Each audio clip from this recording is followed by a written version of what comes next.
All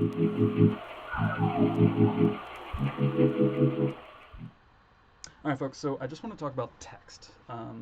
Text in Figma, you can create a text box real easy. You can type in test and you have some text. Mad simple. You can change the size of the text depending upon the design you're working on. You can tell it where you want it to be located.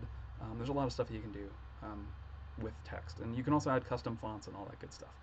What I want you to understand is this is editable text right now. We can edit it, change it.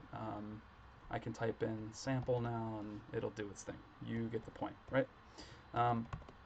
Whenever we work with text and we actually want to put it into a design, what I need you to understand is it needs to be flattened. So we need to make it so we can't edit it anymore. Now, if I like this version of text that says test, let's make it like something unique maybe. I don't know. This one, sure. If I really like this and I want to be able to come back to it later, I should bring a copy of it outside of my frame. And then I'm going to copy and paste it and bring the one that I'm going to use in a design into the frame. Because what we need to do before we can actually put it into a design is we need to flatten it. So Command E is the flatten tool.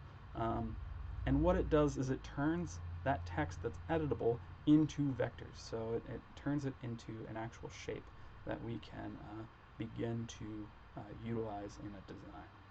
So you'll see these blue outlines around it. If I zoom in a little bit, it's a shape. If I try to double click it, I'm just looking at the different anchor points on this vector. It's no longer something I can edit like this up here, right? Simple sample.